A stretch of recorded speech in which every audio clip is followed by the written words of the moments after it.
Oui, bon vendredi tout le monde. Une petite dernière de la semaine et un dernier vidéo, pas une dernière vidéo, mais un dernier live cette Oui, semaine.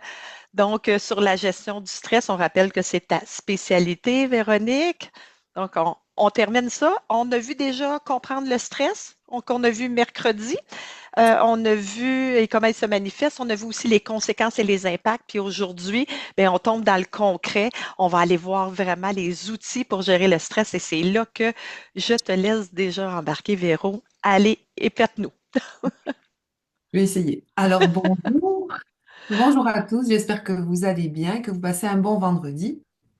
Alors, aujourd'hui, effectivement, je vais vous parler plus particulièrement des outils. Et ce que je veux que vous compreniez, c'est que, en fait, on peut utiliser des outils simples, faciles, que vous allez pouvoir utiliser dans votre quotidien. C'est pas quelque chose qui est compliqué, c'est pas quelque chose qui est difficile, c'est juste quelque chose qu'il faut faire et répéter à plusieurs reprises de façon à ce qu'on crée un nouveau chemin neuronal, justement pour que ce soit devenu comme un réflexe. Alors, pour vous donner un exemple, quand on est enfant, c'est un exemple que vous avez déjà dû certainement entendre, mais des fois de faire des petits rappels, c'est bien. Quand on est enfant, on nous apprend à faire nos lacets. Hein. Au départ, c'est compliqué, il faut faire une boucle, une deuxième boucle, on revient par-dessus, on doit tirer l'autre, et puis pour faire une belle boucle. Et au début, quand on l'a fait, c'est compliqué, c'est difficile, on n'y arrive pas. Donc, on est en train de créer un chemin neuronal justement par rapport à ça.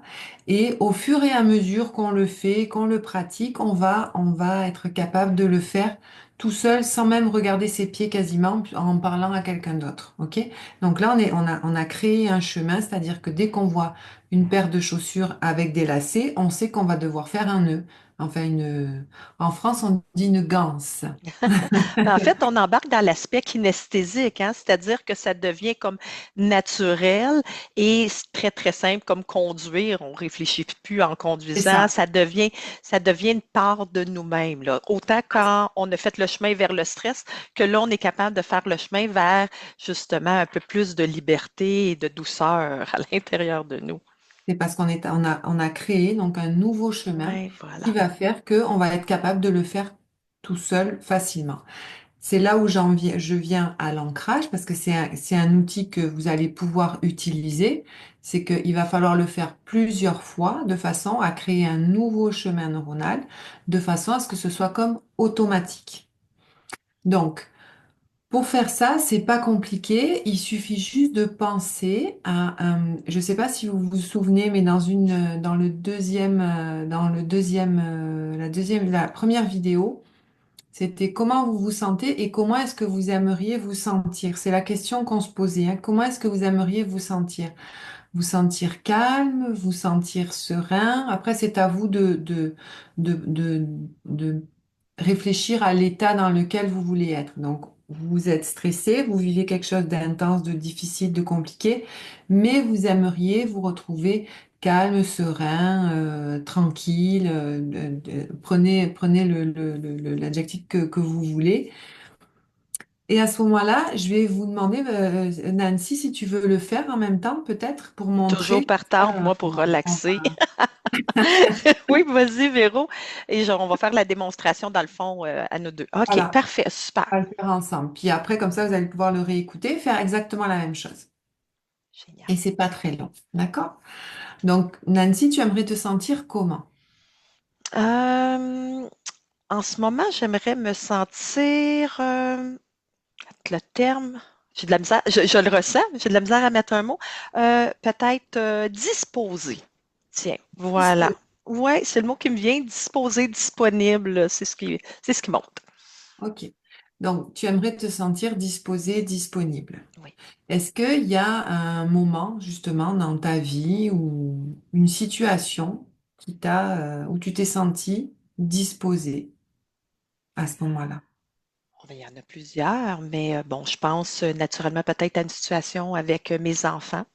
Donc, Ouais. quand mes enfants sont là, peu importe ce qui se passe, il y a une partie de moi qui a le goût d'être vraiment tellement dans le moment présent, puis qui est tout simplement disponible et disposée à vivre ce qu'il y a là et à adresser ce qui a besoin d'être adressé, le cocher.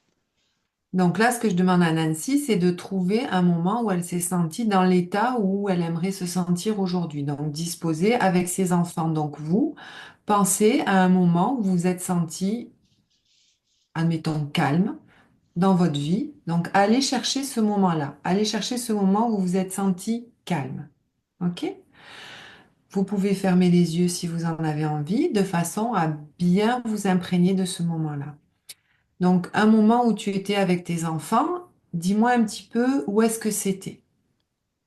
Ben, c'était à la maison, dans notre cocon familial, où est-ce que j'appelle mon petit tas d'humains, où on est tous collés dans le sofa, là. Ça, c'est mon moment préféré. Ok. Donc, les enfants sont avec toi. Est-ce qu'elles te parlent? Qu'est-ce que vous vous dites à ce moment-là? Ben, souvent, c'est un moment où, par exemple, les enfants ont besoin peut-être d'une présence, alors ils viennent se coller contre moi. Puis souvent, j'ai un châle ou quelque chose comme ça et je vais juste l'ouvrir et les rentrer dans mon Les enveloppes. cocon. Oui, exactement. Puis il y a quelque chose qui se passe de vraiment magique à ce moment-là où on refait notre bulle. Donc, Ouais. Puis, qu'est-ce que tu ressens justement quand tu refais ta bulle puis que tu as tes enfants comme ça avec toi? euh, je me sens vraiment une grande puissance, une grande énergie à ce moment-là, une grande communion avec mes enfants où tout est possible. On est ensemble, puis oui, c'est très, écoute, tu le vois déjà, je le sens, c'est incroyablement bien, une sensation qui est très, très agréable. Peu importe, même si il y a des difficultés, c'est automatiquement tout le calme, la disponibilité une à l'autre s'installe. Ça s'installe. Ouais. Puis, si tu avais non, me décrire un petit peu la pièce. Donc, tu me dis le Ouais. canapé, comment il est ton drap, ta doudou, ton plaid, appelle-le comme tu veux. Il est comment? Ah, ça, en fait, c'est un grand châle que je porte souvent. On va souvent me voir avec ça. Et donc, c'est comme juste deux grands pans là, de châle que je peux ouvrir. Mais il y a cet aspect cocooning qui se fait. Tu sais, c'est comme si on rentrait dans une bulle. C'est vraiment comme ça que je le ressens.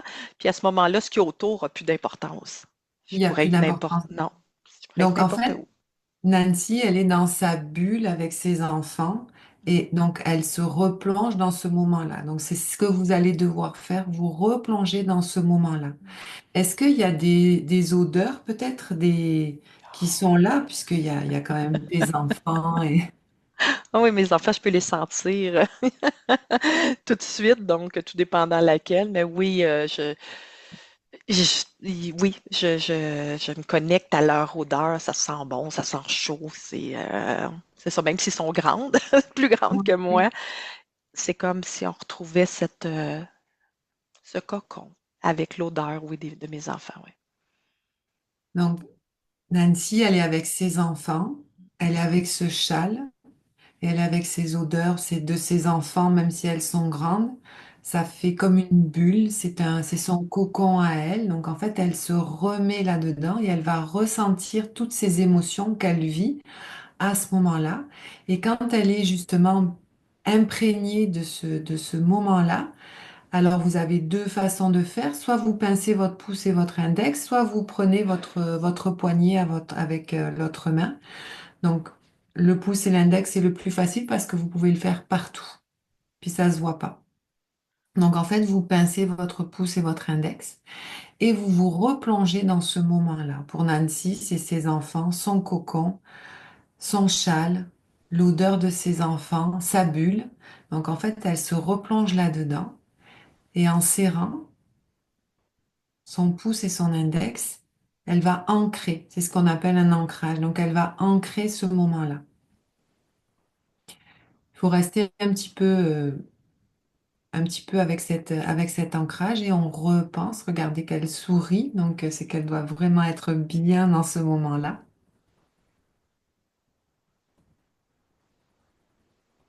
Puis ensuite, on ouvre le pouce et l'index. On sort de ce moment-là. Et ce que je vais vous demander de faire, c'est de le faire plusieurs fois. Regardez comme elle est détendue. Bon vendredi tout le monde. Donc, ce que je vais vous demander de faire, c'est de le refaire plusieurs fois, de le faire pendant peut-être 2, 3 jours, matin et soir, quand vous vous levez le matin, puis quand vous vous couchez le soir, de façon à créer un nouveau chemin neuronal, de façon à ce que lorsque vous vous sentez stressé, vous n'aurez juste qu'à pincer votre pouce et votre index, et vous allez être ramené. Alors Nancy, elle va être ramenée avec ses enfants, avec son châle, son cocon, et ça va faire diminuer son stress.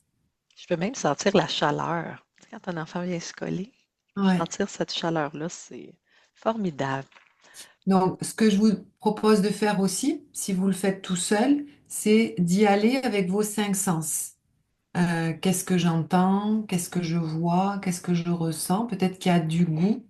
Peut-être que je goûte quelque chose, je mange quelque chose à ce moment-là. Et qu'est-ce que je touche? Hein? Donc, Nancy, elle ressent ses enfants. Donc, c'est plus kinesthésique. Kinesthésique, oui. Elle le sentait donc. Essayez d'y aller avec les 5 sens, comme ça vous repassez un petit peu tout en revue. Et ça va vous permettre d'avoir le plus de détails possible justement pour arriver à faire cet ancrage-là. C'est formidable, Véro. Je te dis, tu sais, c'est sûr que quand on fait un live comme ça, tu sais, on est toujours dans le moment, puis tu sais, Ouais, nous, ça nous excite plus que ça nous stresse. C'est un bon stress, en fait. C'est vraiment un intérêt. Mais automatiquement, moi, j'étais déjà rendue très loin, là. Tu sais, il y a cet apaisement qui se fait. Les ancrages, c'est vraiment un outil vraiment génial qu'on utilise beaucoup en PNL pour aller vraiment rechercher un état qui est aidant, puis on peut aller le rechercher très, très rapidement. Quand le chemin est fait, là, c'est extraordinaire. ouais. Est-ce qu'il y a des moments, Véro, où ça se pourrait qu'on ait de la difficulté parce que, mettons que le stress est important, est-ce qu'il y a des moments où ça se pourrait que l'écart entre notre état actuel et l'état souhaité soit difficile à atteindre? As-tu des trucs à ce moment-là qu'on peut faire comme peut-être Le, par étapes? ouais, le plus facile et celui qu'on a sous la main à longueur de journée, c'est la respiration. Donc vraiment, c'est respirer parce que le fait de respirer, vous allez oxygéner vos cellules. Le fait d'oxygéner vos cellules, vous allez amener de l'oxygène parce que le sang, il amène l'oxygène et ça va diminuer votre rythme cardiaque. Donc vraiment prendre le temps de bien respirer. On inspire 5, on souffle 5 et rien que le fait de dire ça, ça calme, hein. On inspire 5, on souffle 5. Faites ça pendant 1 minute, 3 minutes si vous y arrivez, c'est parfait. Mais si vous le faites 1 minute, déjà 1 minute c'est long quand on n'a pas l'habitude de le faire. Et vous allez voir que ça va vous poser. Donc ça, vous pouvez le faire par exemple si vous devez aller à un entretien d'embauche et que vous êtes juste devant la porte avant de rentrer et de passer votre entretien d'embauche. Respirez. Hein, respirez. Puis l'ancrage, vous pouvez même le travailler avant à la maison, avant d'y Oui, aller. tout à OK? fait. Donc vous commencez par respirer. Vous pouvez faire votre ancrage par la suite, mais le premier, c'est vraiment de respirer. J'en aurai un autre à donner entre les deux, en Ah, fait. parfait, super. L'ancrage, j'ai voulu le faire parce que je me suis dit que si on n'avait pas le temps, ben, au moins on l'avait fait en premier parce que ça, c'est vraiment important. C'est de rester dans le moment présent. Ça, on va dire, c'est la base. Rester dans le moment présent. Pourquoi aller penser à quelque chose qui va se passer dans une semaine ou dans 3 heures ou dans 3 jours sur des suppositions qui peut-être ne se passeront jamais. Donc vous allez vous stresser et vous rendre inquiet pour une situation qui ne s'est jamais passée. Et sur lequel on n'a pas de pouvoir Aucun actuellement en pouvoir. plus. Donc, je stresse aujourd'hui pour quelque chose qui va se passer dans quelques jours, quelques mois, quelques semaines, alors que je ne peux agir là-dessus qu'au moment de l'événement. Donc, et qui se produira peut-être pas. Peut-être pas.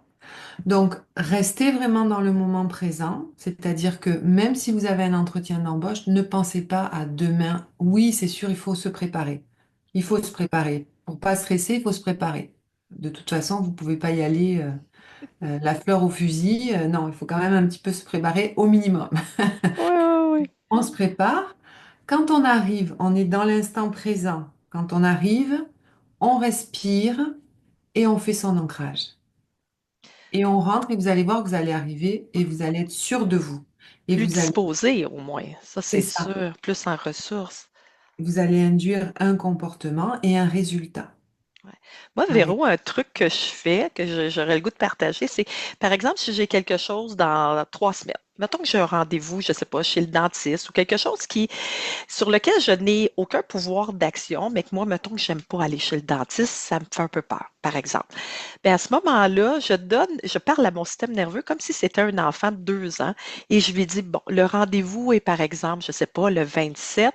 Donc, d'ici le 27, on n'en parle pas, on s'en occupe pas. Pourquoi? Parce qu'on ne peut rien faire. Donc, je me donne un rendez-vous, je donne un rendez-vous à mon système nerveux. Le 27 au matin, là, on aura droit, là, d'être un petit peu inquiète, mais d'ici le 27, là, il n'y a rien que je peux faire. Donc, à ce moment-là, puis je le mets à mon agenda. Comme- et systématiquement, chaque fois, ça me ramène dans le fond qu'en ce moment, je suis en sécurité, qu'il n'y a rien qui peut arriver. Et même, j'avais déjà dit à quelqu'un, regarde autour, est-ce qu'il y a un dentiste qui avait peur du dentiste? Est-ce qu'il y a un dentiste? Non. Donc, tout va bien. Le dentiste, il ne viendra pas courir après toi chez vous. Non, Et donc, on a beaucoup ri avec ça, mais ça permet de mettre un peu d'humour et revenir au moment présent, qu'en ce moment-là, il n'y en a pas de problème. Je suis en parfaite sécurité. ouais. Je trouve que ça donne un peu. Oui, ça complète aussi. Non, non, c'est Oui. bien. Puis on en a plein. On vous a juste sélectionné quelques outils, mais c'est bien de préciser ça aussi que justement, il va rien se passer puisque ça va se passer. Ben oui, dans Plus quelques tard. jours, dans quelques semaines. Si vous avez des trucs puis que vous avez le goût de nous les partager dans le chat, ben ça va nous faire plaisir de vous lire et puis peut-être que ça peut alimenter. Mais déjà, toi, Véro, tu as préparé un document Oui, où tu partages plein d'outils, puis c'est super bien détaillé, là, vraiment le comment faire, que tu voulais partager avec les gens. Vous avez juste à commenter quel mot tu veux, Véro. Outils, est-ce que ça te convient? oui, oui, ça Oui? me va. Outil. Outils ou bon, faites-nous signe, puis on va vous faire parvenir ce document-là de plusieurs pages. Il y a plusieurs techniques que tu as mis Ouais. par écrit. J'ai tout bien détaillé, puis j'en ai mis d'autres. Là, on en a juste choisi trois pour que ce soit simple, facile et utilisable dans votre quotidien. Donc, Super. Génial. Bientôt, Véro, ça conclut pour la gestion du stress. Est-ce que tu avais quelque chose à rajouter là-dessus, Véro, non, j'ai rien à rajouter parce qu'en fait, vous allez tout retrouver dans le dans le document document? euh, euh, Parfait. que j'ai fait. Ouais, ouais, ouais. Parfait. Donc, on se retrouve pour les trois prochains Oui, lives qui vont donc, être sur la communication consciente. Les dates, Véro, tu les as sous la main, je oui, pense? le 24, 26 et 28 février, donc toujours Oui. à midi. Donc, Oui. en Zoom comme ça, puis n'hésitez pas à venir et commenter et nous poser des questions même en dehors. Donc justement, tu vas nous parler, ça va être ton tour, hein, donc tu vas nous Oui. parler de la communication consciente. Oui. Donc, qu'est-ce qu'on va voir? Ben, on va démystifier la communication consciente. Ça veut dire quoi? Ça veut dire prendre conscience des mots qu'on utilise, prendre conscience de l'intention dans laquelle on est avec l'autre personne, prendre aussi conscience de l'impact que ça peut avoir sur la relation et comment nous, on peut faciliter nos communications, être un agent favorable et, entre autres, pour maintenir la relation et pour pouvoir communiquer de façon constructive, pas se mettre nos propres barrières, pas se mettre des éléments qui sont difficiles pour pouvoir faciliter et donc avoir des relations et des communications plus efficaces et plus agréables. Donc, c'est ça, sur ça qu'on va travailler. C'est vraiment génial en couple, avec les collègues, en famille, entre amis. Ça a un impact vraiment important et on va vraiment vous rendre ça très, très simple. Vous allez voir, c'est vraiment le fun. C'est en fait notre marque de fabrique. Il faut que ce soit simple. pour que ce soit compréhensible pour tout le monde et puis que tout le monde puisse l'utiliser. Oui, Alors, ce qu'on a décidé avec Nancy, on vous en avait parlé la dernière fois, on va faire un atelier justement où on va pouvoir mettre en pratique tout ce qu'on vous a dit et vous allez pouvoir vivre l'expérience. Donc, le premier atelier, ce sera un atelier d'une demi-journée. Hein, ça va oui, être le 1er premier mars à euh, Montréal, à Montréal, dans c'est la ça? région de Montréal, oui, Ouais, effectivement. Et le 16 mars, on s'en va chez vous, Véronique. On s'en à va à Québec. Québec. Parfait.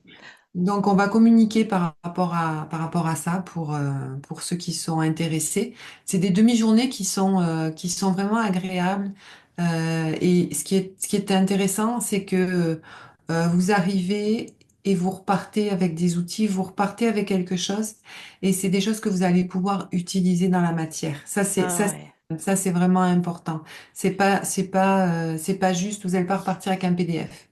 Vous Non, allez vraiment repartir avec des outils qui vont vous aider. Donc, le 1er mars, demi-journée dans la région de Montréal. génial. Donc, suivez nos réseaux. Abonnez-vous à nos pages respectives à moi et à Véro pour ne rien manquer ou écrivez-nous en privé si vous avez des questions ou des commentaires. Donc, voilà. Puis, partagez-nous vos trucs. Ça nous fera plaisir de vous lire. On vous dit à la prochaine. On se revoit au plus tard le 24 février pour la communication consciente. Merci tout le monde. Merci Véro. Bon week-end. Merci Nancy. Bye.